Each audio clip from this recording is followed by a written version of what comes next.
সুখ দেওয়ার মালিক কে বাজান বলেন তো? একটু আওয়াজ করে বলেন কে? ফেরাউনের লাশটা দেখো মিশর জাদু ঘরে,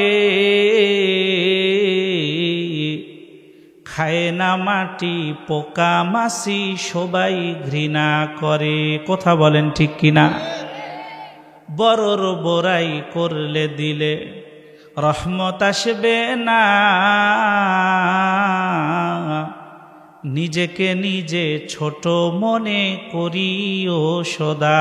পারবো তো ইনশাল্লাহ? যে ব্যক্তি নিজেকে ছোট মনে করে আসমানের মালিক তারে বড় বানায় দেয়। বলেন সুবহানাল্লাহ। উঁচু জমিন থেকে পানি নিচু জমিনে যায়, তেমনি খোদার রহমত আসে নম্রতার হৃদয়। ও তোর ভোগ বিলাসের বাড়ি গাড়ি,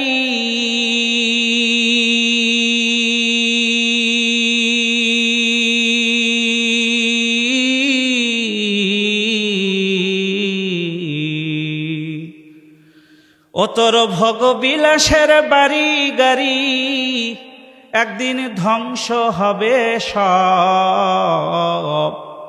সময় থাকতে স্মরণ করো আল্লাহ মোদের রব, সময় থাকতে স্মরণ করো আল্লাহ মোদের রব। একটু চিৎকার দিয়ে বলেন না বাজান মারহাবা? আরে একটু আওয়াজ করে বলেন না বাজান মারহাবা? আমাদের মালিক কে বলেন তো বাজান? একটু আওয়াজ করে বলেন কে? একটু মোহাব্বত নিয়ে বলেন কে? আমাদের রিজিক দেন কে? আমাদের খাওয়ান কে? আমরা সুন্দরভাবে দেখি কথা বলি এই তৌফিক দিয়েছেন কে? সব কিছু যেহেতু আসমানের মালিক আল্লাহ পাক রব্বুল আলামিনের পক্ষ থেকে, সুতরাং আমার মস্তককে যদি অবনত করতেই হয় আসমানের মালিকের সামনেই করব, কোনো পীর সাহেব আর মাজারের সামনে নয়। কথা বলেন ঠিক কিনা? এজন্য আমরা শুকরিয়া আদায় করতেছি আল্লাহ পাক রব্বুল আলামিন আমাদেরকে মুসলমানের ঘরে জন্ম দিয়েছেন। সকলে বলে আলহামদুলিল্লাহ। অল্প কিছু সময় কথা হবে, মনোযোগ সহকারে শুনবেন তো ইনশাল্লাহ। পৃথিবীতে এমন কোনো মানুষ নাই যে ব্যক্তি তার জীবনে সফল কাম হতে চায় না। সকলেই সফল কাম হতে চায়, সকলেই সুখী হতে চায়। কথা বলেন ঠিক কিনা? কিন্তু সফলতা কার ভিতরে রয়েছে, সুখ কার ভিতরে রয়েছে, এই বিষয়টা নির্ণয় করতে গিয়ে পৃথিবীর অধিকাংশ মানুষ আমরা ভুল করি বসি। কথা বলেন ঠিক কিনা? আল্লাহ পাক রব্বুল আলামিন সুখ রাখছে এক জিনিসের ভিতরে, কিন্তু আমরা পৃথিবীর মানুষ খুঁজতেছি আর এক জিনিসের ভিতরে। বলেন তো বাজান, কশ্চিন কালেও কি সুখ পাওয়া যাবে? আল্লাহ পাক রব্বুল আলামিন যার ভেতরে সুখ রয়েছে রেখেছেন, ওর ভিতরে গিয়েই খুঁজতে হবে। কথা বলেন ঠিক কিনা? আমরা সুখ খুঁজি ভুল জায়গায়। কোন জায়গায় বলেন? কিছু জায়গা দেখিয়ে দিব আপনাদেরকে। এক নাম্বার, পৃথিবীর কিছু মানুষ মনে করে আমি যদি সুস্বাস্থ্যের অধিকারী হয়ে যাই তাহলে সফল কাম হব, সুখী হব। এজন্য দেখবেন কিছু কিছু দেয়ালে লেখা থাকে স্বাস্থ্যই সকল সুখের মূল। কথা বলেন ঠিক কিনা? এই কথা পুরাপুরি কোরআন হাদিস সাংঘর্ষিক কথা। তার কারণ মানুষের চেহারা সুন্দর হইলেই, স্বাস্থ্য ভালো হইলেই সুখী হওয়া যায়? আপনি দেখবেন খেয়াল করলে আপনার পরিবারে, আপনার সমাজে এমন অনেক মানুষ আছে চেহারা দেখতে সুন্দর, সুঠাম দেহের অধিকারী, কিন্তু খোঁজ নিয়ে দেখেন অন্তরের ভিতরে সুখ নাই। কথা বলেন ঠিক কিনা? সুখ দেওয়ার মালিক কে বাজান বলেন তো? আল্লাহ। আপনাদের এই মাহফিলে মনে করুন দুইজন চোর আসছে, সকলেই কি ওয়াজ শুনতে আসে? কিছু খারাপ লোকও খারাপ নিয়তে আসে। কথা বলেন ঠিক কিনা? দুইজন চোর আসছে, একজন চোর খুব মোটা গাটা আর একজন একেবারে হ্যাংলা পাতলা, দুই একটা মারলেই মরে যাওয়ার আশঙ্কা আছে। তাহলে আপনাদেরকে বলি, বলেন তো বাজান, এই দুইজন যদি ধরা পড়ে তাহলে মানুষ কারে বেশি পিটানি দিবে? মোটাটারে, ঠিক কিনা? তা আপনিই না বললেন স্বাস্থ্যই সকল সুখের মূল? এখানে না দুঃখের মূল হইলে? কথা বলেন ঠিক কিনা? খুঁজাই মোটাটারেই পিটানি দিবে। তো স্বাস্থ্য ভালো হলেই সুখ পাওয়া যায় না। আবার পৃথিবীর কিছু মানুষ মনে করে আমি যদি টাকা পয়সার মালিক হয়ে যাই সফল কাম হয়ে যাব। বাজান, এই কথাটাও পুরাপুরি কোরআন হাদিস সাংঘর্ষিক কথা। টাকা থাকলেই মানুষের সুখ হয় না। আপনি খেয়াল করে দেখবেন এই টাকা দুই অবস্থা থেকে খালি নয়। কয় অবস্থা? হয়তোবা আপনার হাতে আজকে আসে, কালকে আপনার হাতে নাও থাকতে পারে, আরেকজনের হাতে চলে যাবে। কথা বলেন ঠিক কিনা? এই অবস্থা। আরেকটা হলো হয়তোবা টাকা টাকার জায়গায় থাকবে, গাড়ি গাড়ির জায়গায় থাকবে, বাড়ি বাড়ির জায়গায় থাকবে, আপনি থাকবেন না। কথা বলেন ঠিক কিনা? শুনেন, সবচেয়ে বড় কষ্ট কোনটা জানেন? যার নাই নাই, কিন্তু পাওয়ার পরে হারাইলে বেশি কষ্ট লাগে। কথা বলেন ঠিক কিনা? আপনাদেরকে বলি, আপনাদের এই পোয়ালগাছা এলাকার 10 জন যুবক মাছ মারার জন্য গেছে বগুড়ার করতোয়া নদীতে। এই 10 জনের ভিতর থেকে একজন বিশাল বড় একটা বোয়াল মাছ পাইছে, আর বাকি 9 জন পায় নাই। বোয়াল মাছ যে পাশে এ নেওয়ার পরে নদীর কিনারে আইসা একেবারেই নদীর নিকটে বোয়াল মাছটা রাইখা আনন্দে আত্মহারা হয়ে লাফালাফি করতেছে আর বলতেছে বোয়াল পাইছি, বোয়াল পাইছি। বলেন তো বাজান, বোয়ালের তো চোখ আছে। কথা বলেন ঠিক কিনা? চোখ খুইলা দেখে মালিক লাফায়, তো বোয়ালরে লাভ দিতে মন চাইছে, এক লাভ দিয়ে নদীতে চলে গেছে। এখন আপনাদের কাছে প্রশ্ন, এটা একটা উদাহরণ বুঝানোর জন্য বলতেছি। বাকি 9 জন পায় নাই, এদের কষ্ট বেশি হবে না যে পাওয়ার পরে হারাইলো সে তার কষ্ট বেশি হবে? যে পাওয়ার পরে হারাইলো তার কষ্ট বেশি হবে। কথা বলেন ঠিক কিনা?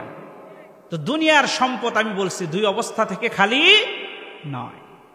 তো আপনার কি, আমার কি, আমি কি নিয়ে কবরে যাব, আপনি কি নিয়ে কবরে যাবেন? আপনার আপন ওইটাই যেটা আপনার সাথে কবরে যাবে, আমার আপন ওইটাই যেটা আমার সাথে কবরে যাবে। কথা বলেন ঠিক কিনা? আবার পৃথিবীর কিছু মানুষ মনে করে আমি যদি ক্ষমতার আসনে বসতে পারি তাহলে সফল কাম হয়ে যাব। কথা বলেন ঠিক কিনা? ক্ষমতার আসনে বসা দুঃখের কিছু নয়, কিন্তু ক্ষমতার চেয়ারে বসার পরে আসমানের মালিককে ভুলে যাওয়া, এটা হলো কষ্টের আর দুঃখের বিষয়। কথা বলেন ঠিক কিনা? ক্ষমতার আসনে বসেছিল ফেরাউন, কি বলেছিল? আনা রব্বুকুমুল আলা, আমি সবচাইতে বড় খোদা। আল্লাহ কিচ্ছু করে নাই, নীল নদের ভিতরে চুবায়া ডুবায় এমন ভাবে বেইজ্জতি করে দুনিয়া থেকে নিয়ে গেছে, পুরা পৃথিবীর ভিতরে সাক্ষী হয়ে রয়েছে। কথা বলেন ঠিক কিনা? ক্ষমতার আসনে বলেছিল নমরুদ, আল্লাহ কিচ্ছু করেন নাই, শুধু একটা নেংরা মশা নাকের ভিতরে ঢুকায় দিয়ে বেইজ্জতি করে দুনিয়া থেকে নিয়ে গেছে। কথা বলেন ঠিক কিনা? ক্ষমতার আসনে বসেছিল শেখ হাসিনা। কথা বলেন ঠিক কিনা? গত 16 বছর স্বৈরাচারী শাসক হিসেবে ছিল, এমন কোন জায়গা নাই যেখানে শেখ হাসিনার জুলুম নাই। কথা বলেন ঠিক কিনা? অস্থিতিশীল করে তোলার জন্য বিভিন্ন প্রকার ষড়যন্ত্র করতেছে, বিভিন্ন ইস্যু মাঝে মাঝে বের হয়। আপনি খবর নিয়ে দেখবেন সকল ইস্যুর পিছনে যে কলকাঠি নাড়তেছে এরা হলো আওয়ামী লীগের চলে যাওয়া পালানো পেতাত্তারা। কথা বলেন ঠিক কিনা? আমরা আমাদের দেশকে ভালোবাসি, দেশ প্রেম আমাদের সকলের দিলের ভিতরে আছে, আমাদের দিলে ঈমান আছে, দেশের প্রেম আছে। দেশকে নিয়ে ষড়যন্ত্র করবে আর আমরা বসে থাকবো, এটা কোনোদিন হবে না। কথা বলেন ঠিক কিনা? আমরা আমাদের দেশকে জীবন দিয়ে হলেও রক্ষা করব, পারবো তো ইনশাআল্লাহ? আল্লাহ তৌফিক দান করুক, সকলে বলেন আমিন। একজন মানুষ সকাল থেকে সন্ধ্যা পর্যন্ত ছুটতেছে দুনিয়ার পিছনে, তাকে দেখলে মনেই হয় না তার আখেরাত আছে। কথা বলেন ঠিক কিনা? তাকে দেখলে মনেই হয় না তার কবরে যেতে হবে, তাকে দেখলে মনেই হয় না আসমানের মালিকের সামনে গিয়ে তাকে দাঁড়াতে হবে। আমরা দুনিয়া নিয়ে এত ব্যস্ত হয়ে পড়েছি, অথচ দুনিয়া মানুষকে ধোঁকা দেয়। কি দেয় বলেন? ধোঁকা দেয়। আল্লাহ ওই কথাই কোরআনে বলতেছেন, ইয়া আইয়ুহান নাস, হে লোক সকল, ইন্না ওয়াদাল্লাহি হক, নিশ্চয়ই আল্লাহ তাআলার ওয়াদা সত্য। ফালা তাগুররান্নাকুমুল হায়াতুদ দুনিয়া,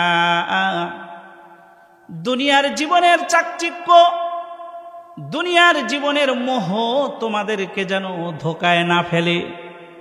অপর আয়াতে আবার আল্লাহ তাআলা বলছেন, ইন্নাশ শাইতানা লিল ইনসানি আদুব্বুম মুবিন।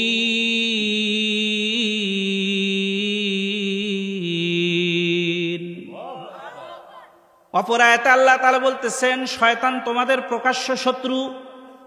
সূরা ফাতিরের ৫ নম্বর আয়াতে আল্লাহ তাআলা বললেন, এই সাবধান, দুনিয়া তোমাদেরকে যেন ধোকায় না ফেলে। অপর আয়াতে আল্লাহ তাআলা বললেন, শয়তান তোমাদের প্রকাশ্য শত্রু। সুতরাং একজন মুসলমানের জন্য উচিত সে সর্ব অবস্থায় দুনিয়া থেকে এবং শয়তান থেকে সতর্ক থাকবে। কথা বলেন ঠিক কিনা? তাহলে দুনিয়ার মোহ আর দুনিয়ার চাকচিক্য কি, এটা বুঝার দরকার। কথা বলেন ঠিক কিনা? দুনিয়ার টাকা, দুনিয়ার মোহ, দুনিয়ার নারী, দুনিয়ার চাকচিক্য, দুনিয়ার গাড়ি, দুনিয়ার চাকচিক্য, দুনিয়ার বাড়ি গাড়ি, এগুলো মানুষের ধোকায় ফেলে। কথা বলেন ঠিক কিনা? পৃথিবীতে অনেক মানুষ এমন রয়েছে যারা এই নারীর পিছনে পড়ে তার জীবনটাকে ধ্বংস করেছে।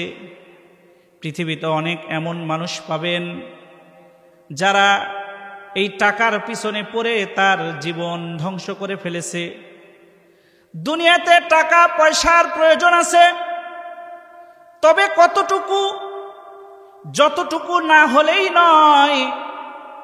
দুনিয়ার মোহাব্বত আর প্রেম যদি কোনো ব্যক্তির অন্তরের ভিতরে একেবারে বেশি করে ঢুকে পড়ে, তাহলে দুনিয়া তারে ধ্বংস করে ফেলে। কথা বলেন ঠিক কিনা?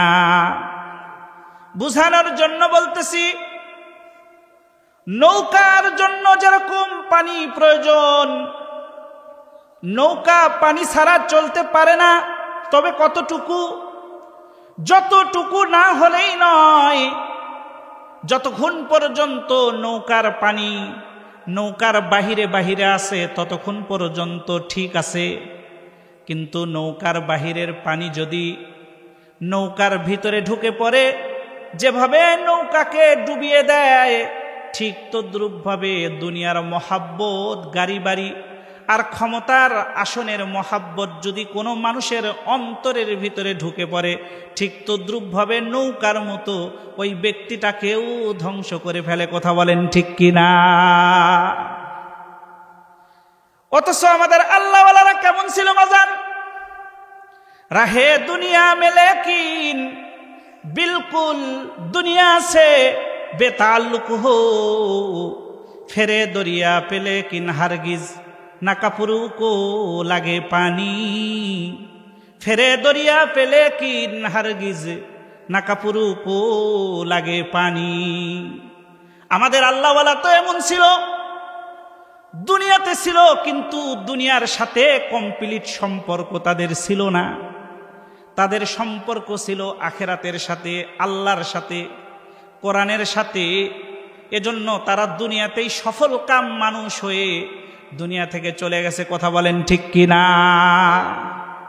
এজন্য আমাকে আর আপনাকে দুনিয়া ধোকায় ফেলবে, কিন্তু এই ধোকায় আমার আর আপনাকে পড়া যাবে না। এজন্য মুসলমান, আমি আর আপনি যদি আল্লাহর কাছে সবচাইতে প্রিয় হতে চাই, তাহলে গুরুত্বপূর্ণ একটা জিনিস আমাকে আর আপনাকে অর্জন করতে হবে, সেটা হলো তাকওয়া। কি নাম বলেন? তাকওয়া। এই তাকওয়া হলো বড় বিশাল দামি একটা জিনিস। আল্লাহ বলে, যার ভিতরে তাকওয়া যত বেশি, আল্লাহ তাআলার কাছে ওই ব্যক্তি সবচাইতে তত বেশি প্রিয়। বলেন সুবহানাল্লাহ। আল্লাহ বলেন, ইন্না আকরামাকুম ইনদাল্লাহি আতকাকুম, ইন্না আকরামাকুম ইনদাল্লাহি আতকাকুম। আল্লাহর কাছে সবচাইতে প্রিয় সে যে বেশি মুত্তাকি আর বেশি পরহেজগার। বলেন সুবহানাল্লাহ। তাকওয়া কারে বলে? স্বর্ণ যুগের স্বর্ণ পুরুষ হযরত ওমরে ফারুক রাদিয়াল্লাহু তাআলা আনহু আল্লাহর রাসূলের আরেকজন সাহাবী উবাই ইবনে কাব রাদিয়াল্লাহু তাআলা আনহুরে জিজ্ঞেস করেছিল, ভাই উবাই, তাকওয়া কারে বলে? এর উত্তরে উবাই ইবনে কাব রাদিয়াল্লাহু তাআলা আনহু বলেছিলেন, ভাই উমার, আপনি কি কাঁটাযুক্ত কোনো জঙ্গল দেখেছেন? বলে, হ্যাঁ, আমি কাঁটাযুক্ত জঙ্গল দেখেছি। হযরত উবাই বললেন, কাঁটাযুক্ত বিশাল জঙ্গল, আর জঙ্গলের মাঝখান দিয়ে একেবারে সরু আর চিকন একটা রাস্তা, দুই পাশে কাঁটাযুক্ত গাছ। বলেন তো ভাই উমার, আপনাকে যদি এই রাস্তা দিয়ে জঙ্গল পাড়ি দিতে হয় তাহলে কিভাবে পাড়ি দিবেন? হযরত উমার বলে, আমি আমার শরীর আর জামা আর কাপড়কে এমন ভাবে জড়ো করে গুটিয়ে নিয়ে পার হব যাতে করে রাস্তার দুপাশের কাঁটা আমার শরীর আর জামাকে স্পর্শ করতে না পারে। হযরত উবাই ইবনে কাব রাদিয়াল্লাহু তাআলা আনহু বললেন, এর নামই হলো তাকওয়া। বলেন সুবহানাল্লাহ। পুরা দুনিয়ায় গুনাহের কাঁটা দ্বারা ভরপুর, কথা বলেন ঠিক কিনা? যেখানে যাবেন সেখানে শুধু গুনাহ আর গুনাহ। ঘর থেকে বের হবেন, মানব জীবনের ব্যক্তিগত, পারিবারিক, সামাজিক, সাংস্কৃতিক, আধ্যাত্মিক, রাজনৈতিক, আন্তর্জাতিক জীবনের প্রতিটি ক্ষেত্রে আপনি বিচরণ করলে দেখবেন ভালোর সাথে গুনাহ মিশ্রিত, কথা বলেন ঠিক কিনা? এজন্য আপনাকে ভালো গ্রহণ করতে হবে আর গুনাহকে পরিত্যাগ করতে হবে, কথা বলেন ঠিক কিনা? আল্লাহর ভয় যদি অন্তরে না আসে মুসলমান, তাহলে কিন্তু হাসরের ময়দানে আপনি আর আমি ধরা খেয়ে যাব, কথা বলেন ঠিক কিনা? আল্লাহর রাসূলের সুন্দর একটা হাদিস শোনাই, শুনবেন নি? রাসূল একদিন সাহাবায়ে কেরামকে ডাক দিয়ে বলে, আতাদুরুনা মানিল মুফলিস? ও সাহাবায়ে কেরাম, বলো দেখি তোমাদের ভিতরে সবচাইতে নিঃস্ব কে? ক্বালু আল মুফলিসু ফিনা মান লা দিরহাম লাহু ওয়ালা মাতা। বলে, রাসূল গো, আমাদের ভিতরে সবচাইতে নিঃস্ব তো সে যার কোনো টাকা নাই, গাড়ি নাই, বাড়ি নাই, সে হলো সবচাইতে নিঃস্ব। কিন্তু রাসূল বললেন, ইন্নাল মুফলিসা মিন উম্মতি মান। ও সাহাবায়ে কেরাম, আমার উম্মতের ভিতরে সবচাইতে নিঃস্ব হলো সে ব্যক্তি, ইয়াতি ইয়াউমাল কিয়ামাতি বিসসালাতিন ওয়া সিয়ামিন ওয়া যাকাতিন, যা হাসরের ময়দানে অগণিত অসংখ্য রোজার সব নিয়ে উঠবে, নামাজের সব নিয়ে উঠবে, যাকাতের সব নিয়ে উঠবে। সে তার আমল নামা দেখবে পাহাড় সম আমল। আমল দেখে সে ব্যক্তি খুশি হয়ে যাবে। সে মনে মনে ভাববে, আল্লাহ অনুমতি দিলেই জান্নাতের ভিতরে প্রবেশ করব। সে আল্লাহ তাআলার অনুমতির অপেক্ষায় থাকবে। ঠিক এমন সময় একজন ব্যক্তি এসে বলবে, আল্লাহ, তোমার যেই বান্দাটা জান্নাতে যাওয়ার জন্য রেডি হয়ে আছে, আপনার অনুমতির অপেক্ষায় আছে, আল্লাহ, তার বিরুদ্ধে আমার কিছু অভিযোগ আছে। আল্লাহ বলবেন, কি অভিযোগ বলো? বলে, আল্লাহ, দুনিয়াতে আমি গরিব ছিলাম আর সে ছিল ধনী, আমি অসহায় ছিলাম আর সে ছিল প্রভাবশালী। আল্লাহ, আমার জমির পাশে তার জমি ছিল, সে জোর করে আমার জমি দখল করে নিয়েছিল। আল্লাহ, দুনিয়াতে আমার গ্রামের যিনি মাতব্বর ছিলেন ওনার কাছে গিয়েছিলাম বিচার নিয়ে, কিন্তু টাকা আর কিছু চা পানি খাওয়াইয়া তাদেরকে ঠান্ডা করে রাখছিল। আমাদের দুনিয়ায় এই ধরনের কাজ হয় কিনা বাজান কোন? আল্লাহ, দুনিয়ায় বিচার পায় নাই, আবার থানায় গিয়েছিলাম বিচার দেওয়ার জন্য, ন্যায্য অধিকার আদায় করার জন্য। আল্লাহ, কিন্তু প্রভাবশালী হওয়ার কারণে থানাটাও ম্যানেজ করেছিল, আমি পারি নাই। আল্লাহ, হাসরের ময়দানে আপনার সামনে আমি বিচার দিতেছি। আল্লাহ, আমার ওই জমি যেটা দুনিয়াতে আমার কাছ থেকে নিয়েছিল, ওই ঋণ না পরিশোধ করা পর্যন্ত আমি আপনার এই বান্দারে জান্নাতে যেতে দিব না। আল্লাহ পাক রব্বুল আলামিন বাদীর অভিযোগটা গ্রহণ করে বিবাদীকে বলবে, এই বাদী, তোমার নামে যে অভিযোগ দিতেছে অভিযোগ কি সত্য কিনা বলো। বাজান, একটা কথা মনে রাখবেন, দুনিয়াতে ফাঁকি দেওয়া গেল, হাসরের ময়দানে কিন্তু ফাঁকি দেওয়া যাবে না। কথা বলেন ঠিক কিনা? যারা হাসরের ময়দানে মিথ্যা কথা বলার চেষ্টা করবে, আল্লাহ তাআলা তাদের মুখের উপরে মোহর মেরে দিবে। আল্লাহ তাআলা ওই কথাই কোরআনে হাকিমের ভিতরে কত সুন্দর করে বলেছে, আল ইয়াউমা নাখতিমু আলা আফওয়াহিহিম, সেদিন তাদের মুখের উপরে মোহর মেরে দেওয়া হবে। ওয়া তুকাল্লিমুনা আইদিহিম, তাদের হাত আমার সঙ্গে কথা বলবে। ওয়া তাশহাদু আরজুলুহুম, তাদের পা তাদের বিরুদ্ধে সাক্ষী দিবে। আল্লাহ কোরআনে অপর আয়াতে বলেছেন, শাহিদা আলাইহিম সামউহুম ওয়া আবসারুহুম ওয়া জুলুদুহুম, তাদের চোখ, তাদের কান, আর এই যে আপনাদের সুন্দর শরীর আর দেহ আর ত্বক, এটাও আল্লাহ তাআলার সামনে তাদের বিরুদ্ধে সাক্ষী দিবে। শেষ পর্যায়ে ওই ব্যক্তিটা স্বীকার করতে বাধ্য হবে। আল্লাহ বলবে, ওয়ানাদাউল মাওয়াজিনাল কিসত, বান্দা, আমি আল্লাহ ইনসাফের আদালত কায়েম করেছি। আমার বান্দা যতটুকু পায় আমি ততটুক পর্যন্ত আদায় না হওয়া পর্যন্ত তোরে জান্নাতে যেতে দিব না। আল্লাহ বলেন, ফালা তুজলামু নাফসুন শাইআ, সামান্য পরিমাণ জুলুম সেদিন করা হবে না। ওয়াইন কানা মিসকালা হাব্বাতিন মিন খরদালিন আতাইনা বিহা, বলে সরিষার দানা পরিমাণ যদি কোনো মানুষের কোনো প্রাপ্য থাকে তাও তার সামনে হাজির করা হবে। কোথায় গিয়ে গুনাহ করবেন? আজকে যেই জমিনে বৈশা বৈশা ওয়াজ শুনতেছেন, যদি ভালো কাজ করেন তো এই জমিন ভালো কাজের সাক্ষী আল্লাহ তাআলার কাছে দিবে। বলেন সুবহানাল্লাহ। আল্লাহ ওই কথাই কোরআনে বলেছেন, ইয়াউমা ইদিন তুহাদ্দিসু আখবারাহা, জমিন তার খবর বলে দিবে কোথায় অন্যায় করেছেন, কি করেছেন। আল্লাহ বলবে, বান্দা, দুনিয়াতে তার জমি দখল করে নিয়েছিলি, আজকে জমি না দেওয়া পর্যন্ত তোরে যেতে দেব না, তুই ঋণ পরিশোধ কর।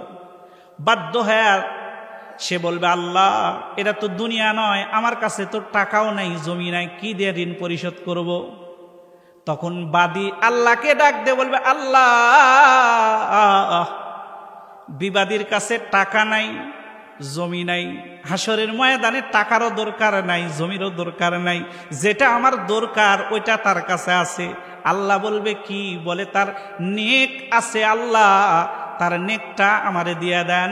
আল্লাহ তাআলা এটাই ফয়সালা করবে, ওই জমির বদলে আল্লাহ তাআলা তার নেক কাটা তারে দিয়া দিবে। জান্নাতে যাওয়ার জন্য আবার রেডি হয়ে যাবে। এমন সময় একজন মহিলা এসে বলবে, আল্লাহ, যে ব্যক্তি জান্নাতে যেতে চায়, জান্নাতে যাওয়ার জন্য আপনার অনুমতির অপেক্ষায় আছে, আল্লাহ সে কেউ নয়, সে হলো আমার ভাই। সে আমার কি? আল্লাহ, বাবা মারা যাওয়ার পরে বাবার সম্পদ আমি পাইতাম, কিন্তু ভাই সবগুলো সম্পদ নিজেই লিখে নিয়েছে, আমারে দেয় নাই। আমাদের এই এলাকায়, আপনাদের এলাকায় মনে হয় এ ধরনের মানুষ নাই। বোনের সম্পদ মাইরা খায়, এই ধরনের লোক আছে?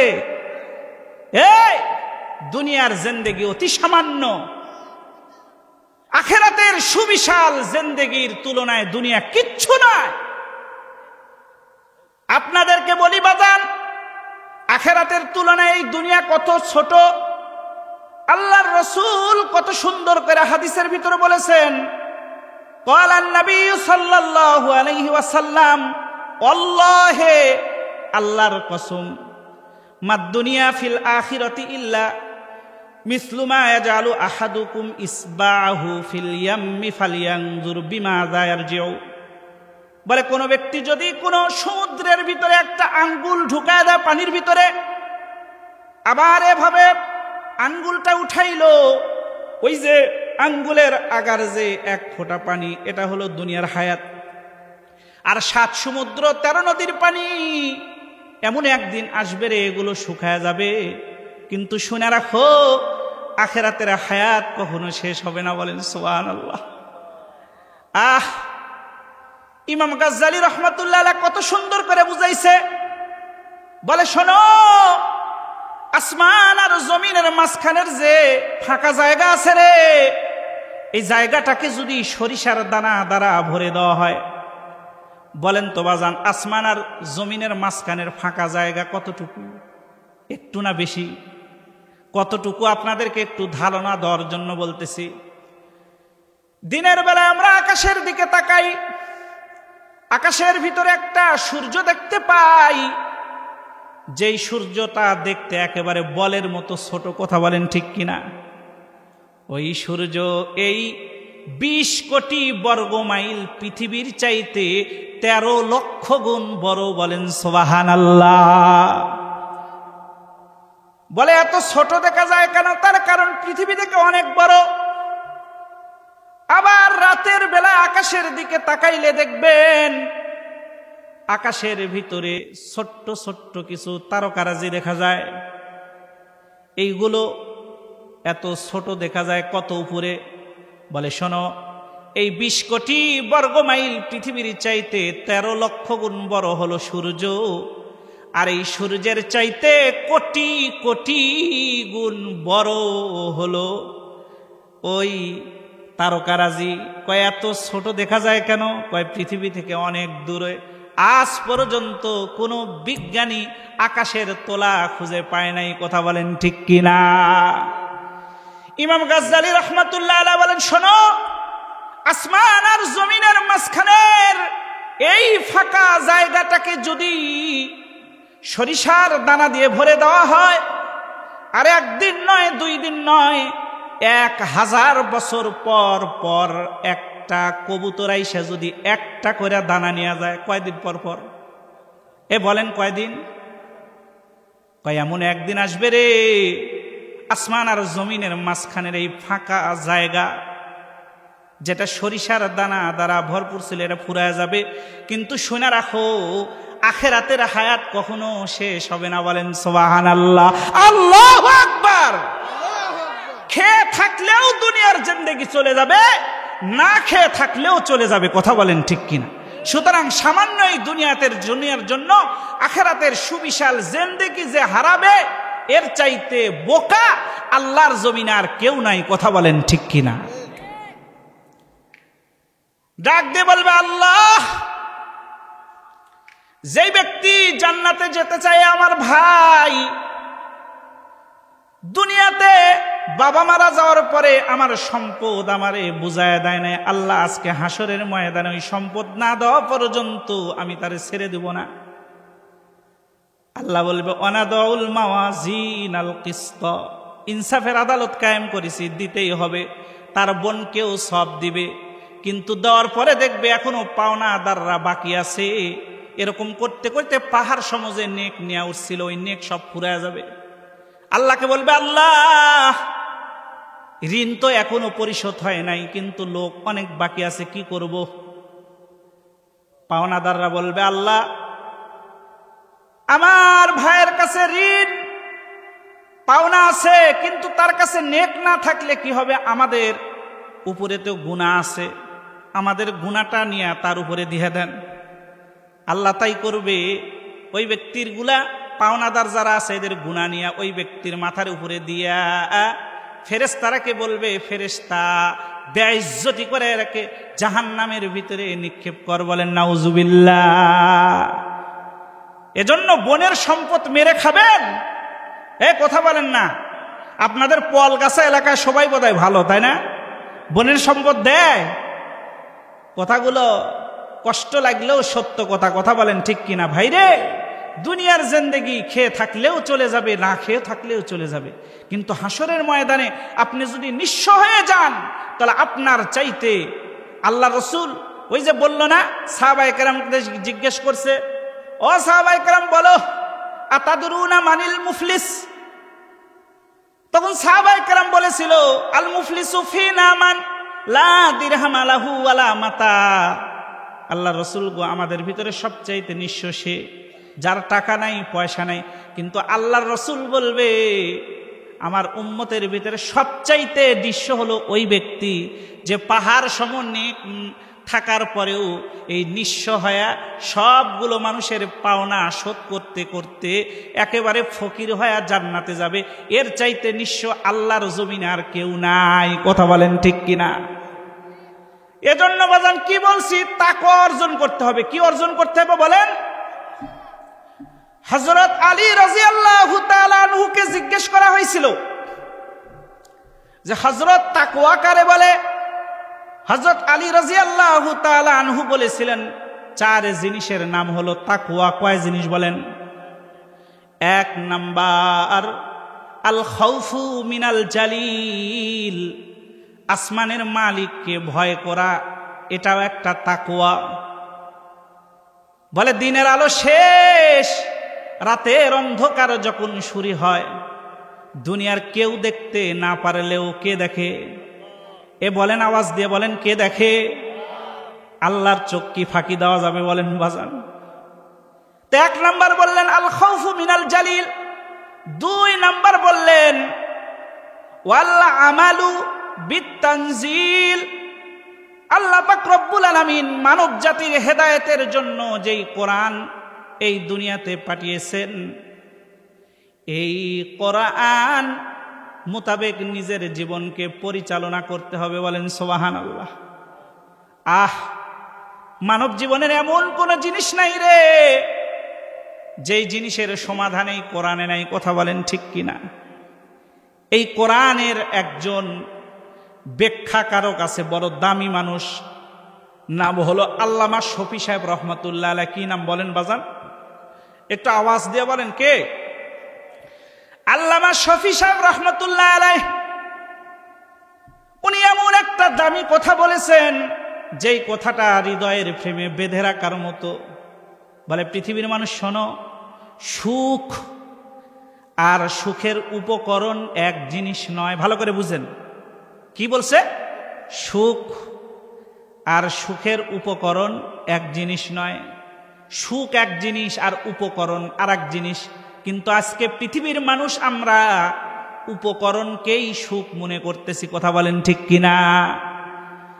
উনি বুঝানোর জন্য বলেছেন, একজন ব্যক্তি কোটি কোটি টাকার মালিক, গাড়ি বাড়ির মালিক, ব্যাংক ব্যালেন্সের মালিক, ঘরের ভিতরে এয়ার কন্ডিশন আছে, দামি সোফা আছে, পাজারু গাড়ি আছে, কিন্তু রাতের বেলায় ঘুমাইতে গেলে ঘুমের ট্যাবলেট না খাইলে ঘুম ধরে না। এই ধরনের লোক আল্লাহর জমিনে আছে কিনা বাজান কোন? কই?